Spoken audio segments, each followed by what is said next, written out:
Assalamualaikum warahmatullahi wabarakatuh. Apa kabar kawan-kawan semuanya? Kembali lagi bersama saya di channel yang sama.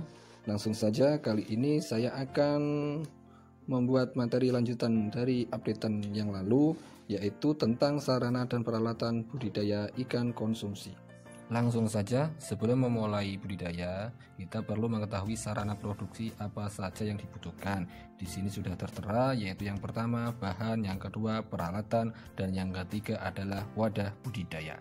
Oke kawan-kawan, yang pertama akan kita bahas adalah tentang bahan. Berikut berbagai bahan budidaya ikan konsumsi. Yang pertama adalah benih. Dalam pemilihan benih, tentunya kita harus memilih benih yang kualitasnya baik, yang mempunyai ciri-ciri bergerak aktif, tidak cacat, dan memiliki sisik yang utuh. Untuk selanjutnya, kepadatan pada setiap meter persegi wadah ditentukan oleh jenis ikan apa yang dibudidayakan untuk pembesaran ikan tersebut. Dan cara penebaran ikan atau penyebaran benih harus dengan hati-hati pada pagi atau sore hari agar benih yang ditebar tidak mengalami stres sehingga meminimalkan tingkat kematian benih tersebut. Serta pada saat penebaran benih harus dilakukan aklimatisasi atau biasa disebut pengadaptasian terhadap lingkungan baru dengan tujuan agar ikan dapat melakukan adaptasi suhu baru. Untuk sarana yang kedua yang perlu disiapkan adalah pakan. Untuk pakan di sini ada dua jenis, yaitu pakan alami dan pakan buatan. Pakan alami berasal dari lingkungan di sekitar perairan berupa jasad mikroorganisme akuatik. Contoh pakan alami yaitu fitoplankton, zooplankton, dan bentos. Kalau pakan buatan itu dibuat dari berbagai campuran bahan baku hewani dan nabati dengan memperhatikan kandungan gizi, sifat, dan ukuran ikan yang mengkonsumsi pakan tersebut. Berdasarkan jenis pakan, proses pembesaran dikelompokkan menjadi tiga. Yang pertama yaitu pembesaran ikan secara ekstensif, yaitu teknik pembesaran ikan yang hanya mengutamakan pakan alami yang terdapat dalam kolam budidaya. Pembesaran dapat dilakukan pada kolam tergenang dan di area sawah. Untuk yang kedua yaitu pembesaran ikan secara semi-insentif, yaitu pembesaran ikan yang lebih mengutamakan pakan alami yang terdapat pada kolam dan dengan tambahan pakan buatan yang tidak lengkap dari kandungan gizinya seperti dedak. Pembesarannya dilakukan di kolam air yang tenang. Untuk yang ketiga, pembesaran ikan secara intensif, yaitu teknik pembesaran ikan yang menggunakan bahan pakan buatan dan tambahan pakan alami. Dalam pemberian pakan, kita harus memperhatikan kebutuhan berapa pakannya, kapan waktu memberi makan, dan bagaimana cara memberi makannya. Untuk tahapannya yaitu yang pertama, berikan pakan sedikit demi sedikit agar dapat dimakan habis sebelum tenggelam ke dasar kolam. Yang kedua, pemberian pakan harus disesuaikan dengan besarnya mulut ikan. Untuk yang ketiga, untuk banyaknya pakan yang diberikan dalam sehari antara 0,3% sampai 0,5% dari bobot tubuh ikan tersebut. Untuk selanjutnya adalah pupuk. Pupuk di sini digunakan untuk pemupukan dasar kolam yang bertujuan untuk meningkatkan kesuburan kolam, memperbaiki struktur tanah, dan menumbuhkan fitoplankton serta zooplankton sebagai pakan alami. Untuk pupuk yang digunakan di sini ada dua jenis, yaitu pupuk alami dan pupuk buatan. Untuk pupuk alami biasa disebut dengan pupuk kandang yang berasal dari kotoran hewan, sapi, kerbau, iti, dan ayam yang sudah dikeringkan. Untuk pupuk buatan dapat digunakan adalah urea, ZA, TSP, KCl, dan NPK. Untuk sarana produksi berikutnya adalah air.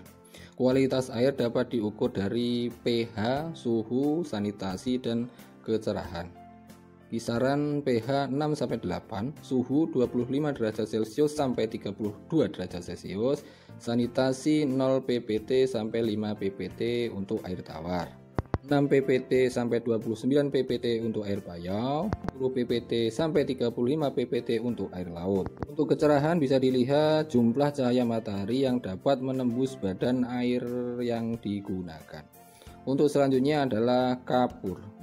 Kapur di sini berfungsi untuk mempertahankan kestabilan keasaman pH tanah dan air sekaligus memberantas hama penyakit.